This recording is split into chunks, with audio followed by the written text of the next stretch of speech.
మొత్తం కూడా అప్పుల పాలైనా కూడా ఎక్కడా కూడా ఇబ్బంది లేకుండా వన్ బై వన్ ఒక్కొక్కటి చెప్పినవన్నీ చేసుకుంటూ వస్తూ ఉన్నాడు. ఉచిత బస్సు, అదేవిధంగా గ్యాస్ సిలిండర్లు కూడా నెక్స్ట్ మంత్ నుంచి వస్తాయని చెప్తా ఉన్నారు.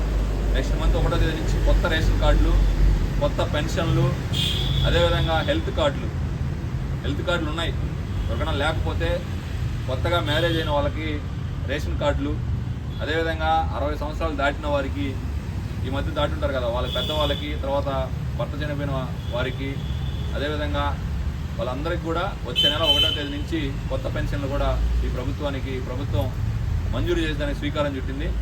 మీ చుట్టుపక్కల ఉన్నటువంటి ఎవరికైనా కూడా పెన్షన్లు రాకపోయినా, అదేవిధంగా రేషన్ కార్డులు కావాలన్నా కూడా 3 సచివాలయాలు ఉంటాయి. దాంతోపాటు మాకు ప్రతి ప్రాంతానికి సంబంధించినటువంటి మా తెలుగుదేశం పార్టీ నాయకులు అందరూ కూడా ఉంటారు. Ramalingapuram, Mutyalapalem, Srihari Nagar, Bank Colony, Lecturers Colony, Mount Layout, Gomathi Nagar, ఎన్ని ప్రాంతాలకు సంబంధించి గిలకపాల సంఘం అన్ని ప్రాంతాలకు సంబంధించినటువంటి మా తెలుగుదేశం పార్టీ నాయకుల్ని మీరు సంప్రదించినా కూడా మీరు ఎక్కడ తిరగకుండా ఎవరి చుట్టూ తిరగాల్సిన అవసరం లేదు. రేషన్ కార్డుకో నా నెంబర్ అందరి దగ్గర ఉంది, ఒక్క ఫోన్ చేయండి, నేనే వస్తా. మీకు అర్హత ఉంటే ఖచ్చితంగా రేషన్ కార్డులు, అదేవిధంగా హెల్త్ కార్డులు, అదేవిధంగా మన ఏ అయితే ప్రభుత్వానికి సంబంధించినటువంటి ఏ కార్యక్రమం అయినా కూడా మీకు ఆ ఫలాలు అందే విధంగా నేను, నాతో పాటు మా తెలుగుదేశం పార్టీ నాయకులందరూ కూడా ముందుకు సాగుతామని చెప్పి తెలియజేస్తూ, మీకు ఏ ఇబ్బంది ఉన్నా కూడా ఎప్పుడు ఒక్క ఫోన్ చేయండి. మీరేం మా చుట్టూ తిరగబల్లే, మా ఆఫీసు కాడికి రాబల్లే.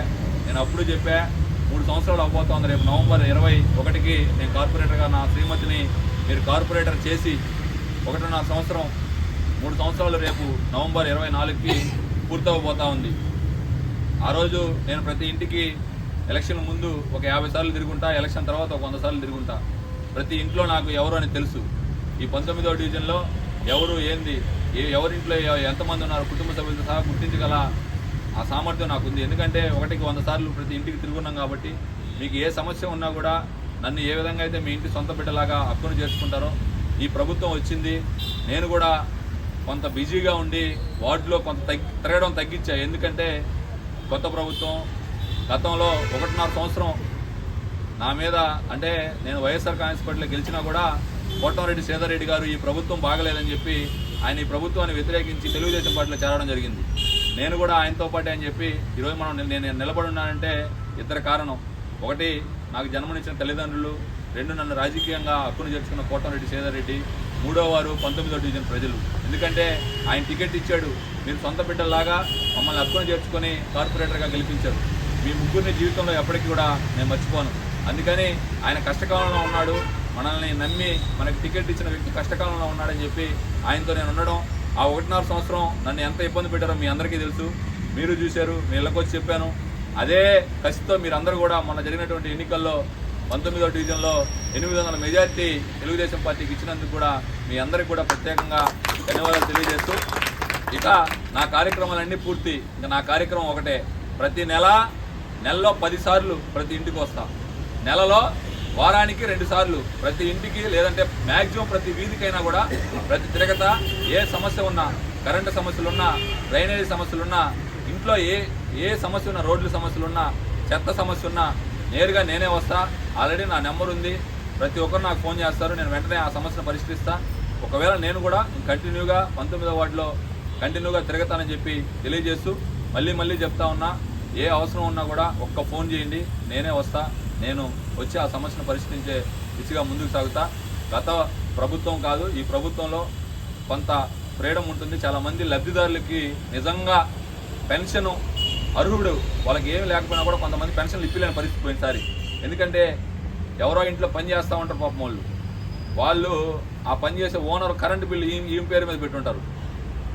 కరెంటు బిల్లు ఏమో ఈయనకి 200 యూనిట్లు పైన చూపిస్తుంటుంది, కానీ ఆమె చూస్తే రోజు కూలిపోతేనే అన్నం తినేది పరిస్థితి, కానీ ఆమెకు పెన్షన్ రాదు.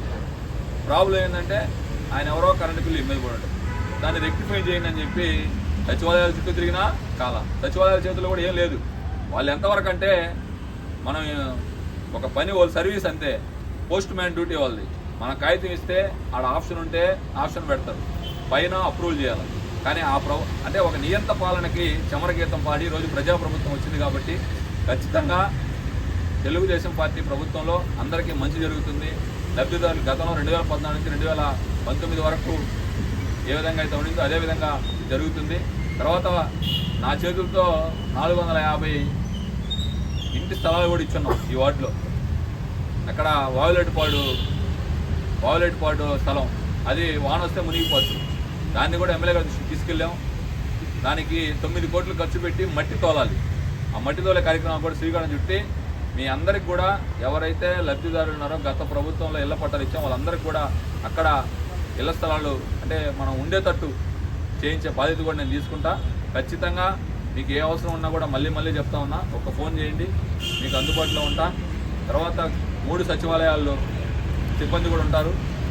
దాని రూపంగా మా తెలుగుదేశం పార్టీ నాయకులు కూడా మీ అందరికీ తోడుగా ఉంటారని తెలియజేస్తూ ఇక్కడ విచ్చేసిన మీ అందరికి కూడా పేరు పేరున ధన్యవాదాలు తెలియజేస్తారు.